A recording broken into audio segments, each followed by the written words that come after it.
avec nous. Nous allons prendre la direction de la Grande Comore. L'actualité sociale de Mayotte reste très suivie justement chez nos voisins comoriens. Sur place, la revendication de l'île mahoraise ne fait pas l'unanimité. Classée parmi les pays les plus pauvres du monde, nombreux sont ceux qui préconisent d'abord le développement des trois îles avant toute prétention sur la terre mahoraise. Hakim Ali Saïd, Assadi, Razafi Teheno et Ibrahim Youssouf.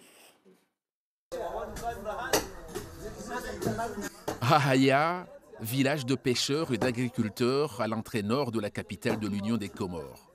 Soufou Hamada vit de petits boulots, main-d'œuvre sur des chantiers de maçonnerie, pêcheur côtier quand la météo le permet. Soufou Hamada a du mal à joindre les deux bouts. Il rêve d'un autre monde.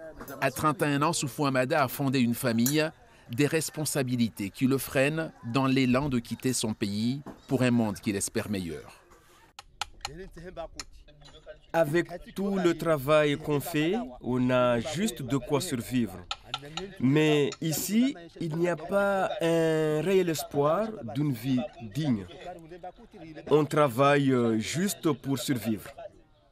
Sous l'arbre à palabres, sur cet atelier de fabrication de pirogues, on parle entre autres de l'actualité de Mayotte. Cette île objet de discorde entre la France et les Comores depuis des décennies.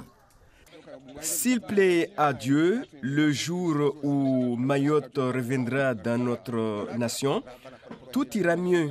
Toute cette souffrance s'explique par le fait que notre population est démembrée, nous sommes séparés, c'est ce qui fait notre handicap. Ici, il y a beaucoup trop de chômage. Même quand on travaille, on se demande si on sera payé à la fin du mois. Il n'y a pas d'espoir.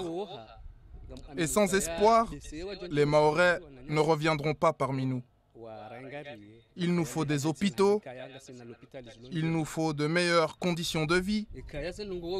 Sinon, les Mahorais n'envisageront pas de vie commune avec nous. Malgré les liens historiques et culturels entre les populations de l'archipel des Comores, Mayotte reste ici un sujet de passion et de division.